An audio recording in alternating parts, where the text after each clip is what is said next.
Saturday will go, Sunday will go, and Monday will come, and you'll go back to the class. And like this teacher by name Mrs. Thompson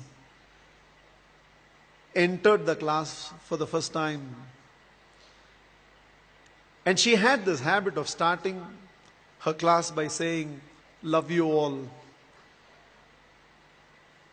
But she knew she was lying because she could not feel that love for one of the students in the class who was very unkept, untidy.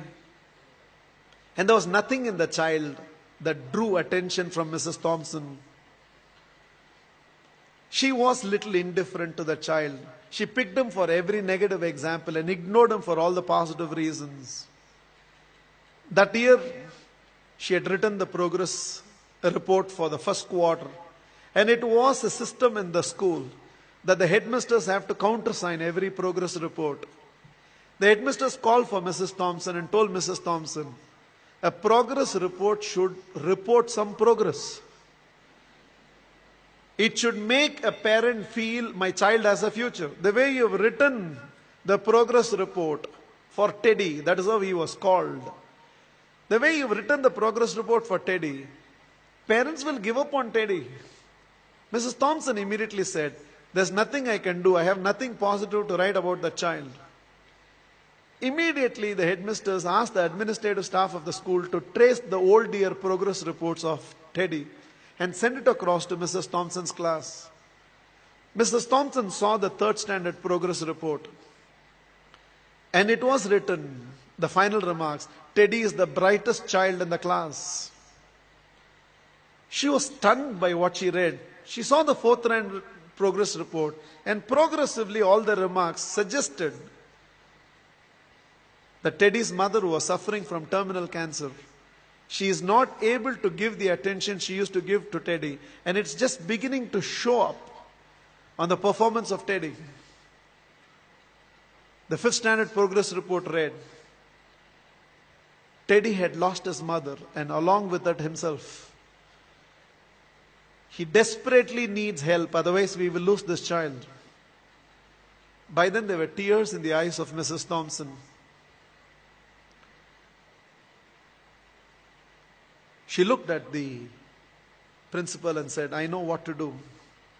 And she went back to the class. Probably it was a Monday morning. She walked into the class and again from the dais of the class, looked at the class and said, love you all. But she knew she was lying.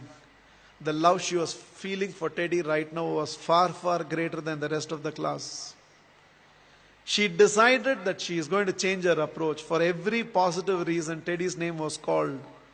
There was no more a negative reference to the whole thing. The last day of the school came. All the children had brought some gifts for the teacher. There was only one gift which was wrapped up in an old newspaper. Somehow, the sense of a teacher, she knew that it must be from Teddy. She opened that first. A half-used perfume bottle and a bracelet from which a few stones had already fallen was there. The whole class laughed, knowing it was from Teddy. But without saying anything, Mrs. Thompson just took that half-used perfume bottle, sprayed it on her, wore that bracelet. With a quarter smile, it seems Teddy told, now you're smelling like my mother. This is the last perfume that she used before she left me. And this is what was removed from her body before she was taken into the coffin. 1 year later, end of the school, end of the year, there was a letter on Mrs. Thompson's table. I have seen few more teachers, but you're still the best teacher I've ever seen. With love, Teddy. Every year till the end of the year, Mrs. Thompson used to get this letter from Teddy. I've seen few more teachers, but you're the best teacher I've ever seen, Teddy. Years rolled by, they lost contact. Somewhere an agent traced Mrs. Thompson, who had retired by now, and handed over a letter. And the letter was signed, Dr. Theodore, PhD. Teddy had gone on to become a PhD. And the letter read, I have seen many more people in life, Mrs. Thompson, this is your Teddy. You're still the best teacher I've ever seen. I'm getting married, and I cannot dream of getting married without your presence. Along with that enclosed were to and fro flight tickets. Mrs. Thompson couldn't resist. She no more had the perfume bottle, but she still preserved the bracelet. She wore that and went to the church. She was trying to sit in the last row, but volunteers identified and ushered her right to the front row. And right in the front row, there was a seat with a placard written, Mother. Theodore personally asked Mrs. Thompson to sit in the chair and whispered, "You are the closest to my mother that I've ever experienced. And whatever I am today, it's because of you, ma'am." The wedding happened, and after the wedding, Theodore introduced Mrs. Thompson to his newly wedded wife.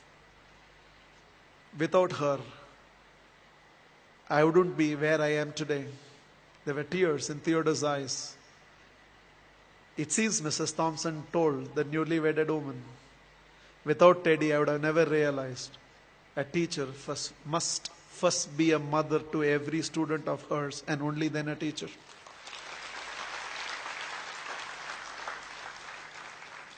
This is just my request to all of you. There is a Teddy sitting in your class. When you go back to your classroom on Monday morning, there is a Teddy in that class, and you can be that Mrs. Thompson. Please, on Monday, don't go back to the institutes as a teacher. Go back as a parent who can also be a teacher and be a turning point in the life of those children. You plus me. I believe we can build a new world.